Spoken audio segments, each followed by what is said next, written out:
це не на нас іде. Де ти? А, он летить.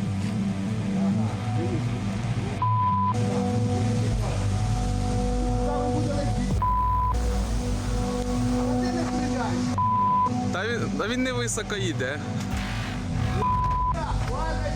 Йопті, б***. Йопай.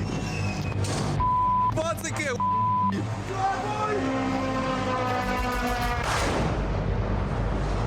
японський бог. Надо йти додому.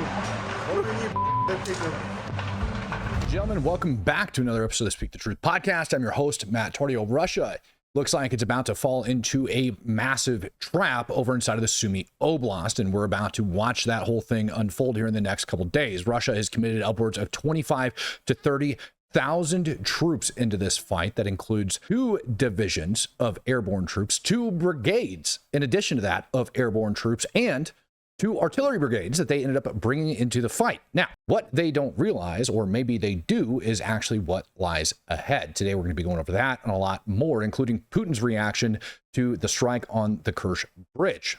I'm going to take you guys over to the map, and we're going to zoom in on Sumy and why it's so dang important, because the Russians have been going after this sucker for quite some time. It was actually one of the first cities that they rolled into when they ended up taking Ukraine, and for a dang good reason. All right, it is key terrain, and it's got a road that marches them straight over to Kiev, and because of that, Ukrainians have defended it relentlessly. It was one of the other places that they ended up taking back from Russians when all of this ended up happening. Now, here you can see where Sumy's at. And what we're going to do is we're going to scroll out from there. We're going to go up over here into the north of it. And when you look at the map, you'll see this place called Khatan. And then we're going to see the latest assessed Russian advancements up over here on the map. Now, Russian mill bloggers have been super excited because they've managed to take this terrain, but I don't think they actually ended up taking it. It is my opinion, after assessing the terrain and what's been going on, that Ukraine actually did a tactic called retrograding, that they're pulling back to better defendable positions. Now, it looks like within about the last 24 hours over here in the town of Yanakonivka that they ended up advancing about 50% of the way through it. This little guy, we're not even going to bother with him because he's kind of like over there out in the open. This other one right over here, though, that kind of like drains down, it's off to the side, just off to the right of Andriivka. Olekizka, I'm going to screw that pronunciation up all day long. That actually has a road that's going to lead right down over into here. That's going to then lead down to the main supply route. That's going to then lead down into Sumy Oblast. And if we go up over to the side, another huge, victory celebration for the Russians for some reason, bragging about taking the town of Kindradivka, okay, right up over here. Now, these towns, while it might look like a very good thing for Russia, in my opinion, are setting them up for failure. Now, here's why. This map is going to give you a much better idea of what Russia has to deal with in order to get to this next objective. And make no mistake about it, they are trying to envelop the Ukrainian forces that are likely defending these positions as we speak. Over here in the town of Khotin, they've been taking cruise missiles over the last several days. Over here in Korchevivka, you likely have a very well defendable position. We're going to talk about that here in a minute, along with this town just off over to the right of it. And all of those roads they're going to end up having to get so that they can get to this green line right here that's going to allow them, if they take it, to get into Sumy Oblast. But the problem is all of the open terrain that scatters in between point A and point B. In between the right side objectives, you have 4 miles as the crow flies worth of open terrain, not even to mention all of these little curves that are in the road. Here you have about 2 miles of open terrain until you get to the next defendable position, and here about 3 miles. So all in all, Russia's got a hell of a lot of open terrain that they need to cross, and if they're relying sheerly on numbers, it's not going to turn out so good. That terrain is relatively flat and gives good freaking fires for all of the different machine guns, not to mention it's going to be mined, not to mention they're going to have to deal with artillery and other types of assaults that are going to be taking place. So if Russia wants to push forward across all of that terrain, they have a hefty amount of fire that they're going to have to overcome in order to do it. And it's going to result in great losses for Russia. Now, because of this, the Russians have been trying to prep the battle space. This article by Ukrainsky Pravda ended up coming out today, all right? And it ends up breaking down. There's one key line in here that I'm actually looking for. All right, and it has to do with the amount of cruise missiles they've actually sent that way. They said in this article that they sent over 200. Here we go. The Russians have dropped nearly 200 guided aerial bombs on Sumy Oblast over the past 2 weeks. That is a buttload of guided bombs that they have been dropping. Said on the night of 3 to 4 June, a Ukrainian group military analyst updated his data and reported that Russians had occupied settlements in Andriivka and Vodolyayi. All right, in Sumy Oblast. Got it. We just went over those things on the map as well. All right, for this next portion, I'm going to take you over to this map and I'm going to start explaining to you what the heck the Russians have to face coming up in front of them. We're going to start off right here, smack dead center. In order to do that, I'm going to bring you up over here onto this map. Now, here is the current city, all right, or the current town, right, that the Russians occupy. And as you can see, here is that one road that ends up going in between it. And this is more than likely the next area that Ukraine is going to be sitting in order to defend it. As you can see, it's got this nice like running road up here over to the side, and you can take a look at these fields, nothing but open farm fields as it goes down. So not a whole lot of places for the Russians to hide as they begin to push across. And like I said, all of that is going to end up being mined. And this is why I said it's going to be really, really good for the Ukrainians, because they have all of this vegetation over here on the backside and different routes that are pouring through over here to allow them to resupply themselves. Now, the same thing is going to be true when we look off just on the right side. So let me go ahead and put that map up on your screen. Now we're going to be going over here to this town, and we're going to be taking a look at what it's going to take for them to get down over in there. Let's do that real quick. Now, as we go up and we start taking a look at this terrain, okay, this is where Russia currently occupies, and this is where they're going to need to get. And again, you've got about 4 miles worth of open terrain that covers it. So let's go over and take a look at it. Well, again, you have vegetation that's pointing out. All right, so these are all great little hidey holes for the Ukrainian troops. Undoubtedly, you'll end up getting slammed by artillery and everything else. But if the Russians intend on pushing across these open farm fields, again, they're going to be met. Here you got different hedgerows and different things like that that are placed out to divide up those farmlands. But they are going to have to cross all of this open terrain, and that is going to end up causing them to get their poo-poo pushed in as they go about doing it. So as long as Ukrainian forces have good strongholds over on the other side of the line, they're going to be able to defend that position for quite a long time before Russia is able to push over top of them. Now, this next one is probably going to be one of my favorite ones, because Russia has got a serious butt kicking that's going to be in store for them over on the left flank. Once we start taking a look at that, as they would go over to march on Kutin, that is where they're going to have a massive amount of issues. Now, once we get this up on the map, it becomes really, really clear. Right here, they've got, as far as this road goes, a straight shot. That's it. And it's not a very large road, as you can see. Like, we can measure distance from point A to point B. You're talking about a total of 7 meters. That is not that wide of a road. It's got a massive hedgerow on one side, which means that they'll be stuck pushing out to the other side unless all of that crap ends up getting burnt down. Now, as you look at the terrain that actually falls in between it, you can see that you have all sorts of different creeks, creek beds, and things like that the Russians are going to have to contend with if they intend on pushing across the open terrain in order to kind of hook their way over here into Kutin in order to make it happen, or Khotin, or however you want to say it. All right, they're going to have to push really hard in order to make that happen. And even then, once they get up to the village itself, ladies and gentlemen, again, they've got a lot of easily defendable terrain that these Ukrainians are going to be hiding in, and it's going to make it a pain in the butt for the Russians. If they try to flank around to the other side, they've got the similar issues that they're going to have to contend with in order to get in there. Now, none of that was such a big problem. Now, why would Ukraine choose to do that all the way up here in the north? Well, if you take a look at these towns, they are a hell of a lot more isolated. You've got the main supply route that comes into it, et cetera, et cetera, et cetera. And you've got kind of like a little bit of channeling. But Russia has a little bit better ability to maneuver around some of these places as they move in. So it would make sense for Ukraine to want to pull back. Now, retrograding, for those of you that are kind of unfamiliar with the term, essentially means that Ukraine is going to pull back to a better defendable position, essentially to set up a massive kill zone. And that's what you're looking at when you look at this map. This map right here, or the way this is set up, the way Ukraine is set to defend this area, is nothing but a gigantic kill zone for when the Russians start pushing across it.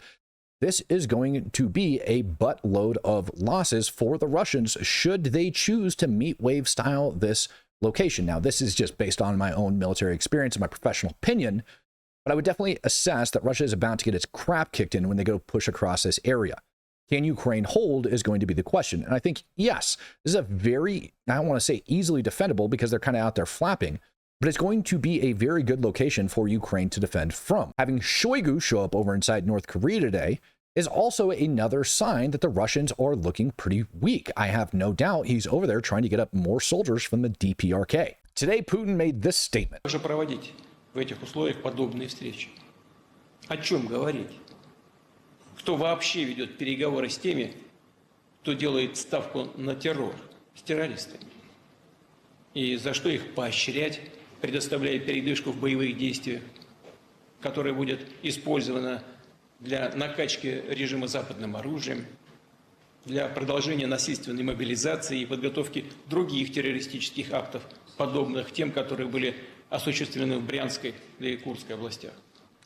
As you can see by listening to that man talk, he's got absolutely zero And I mean, zero interest in having any sort of peace negotiations with Ukraine. A ceasefire is just not going to happen at this time, especially following the attacks over this weekend and the attack on the Kerch Bridge. He's saying he's just not going to negotiate, that there's no point in trying to negotiate with them.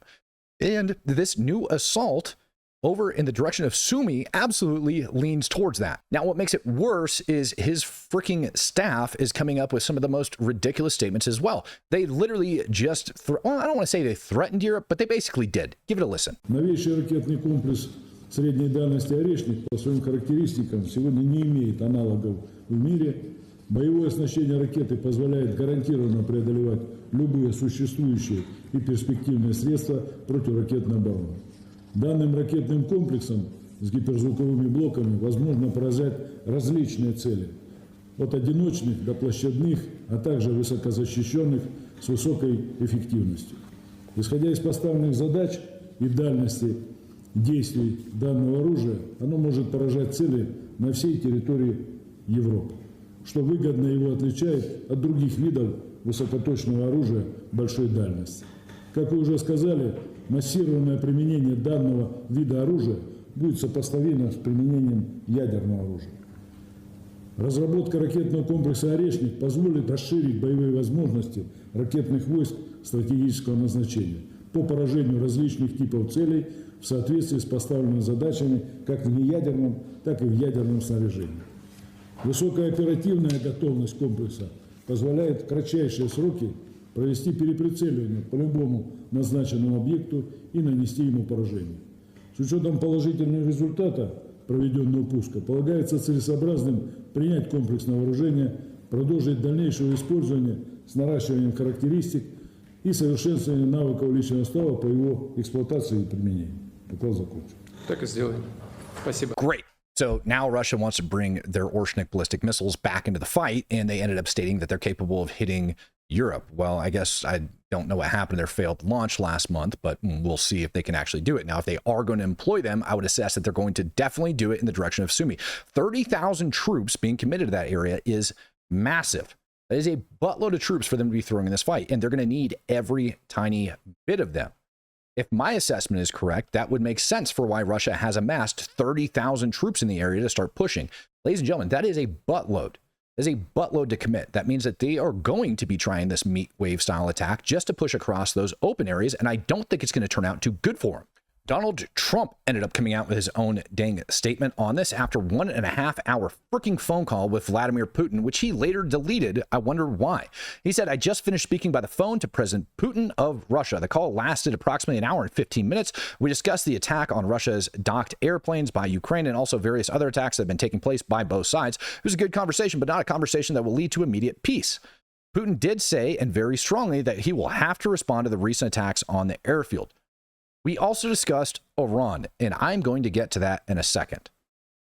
We also discussed Iran and the fact that this time is running out quickly on Iran's timing pertaining to nuclear weapons, which must be made quickly. I stated to Putin that Iran cannot have a nuclear weapon, and on this, I believe that we were in agreement.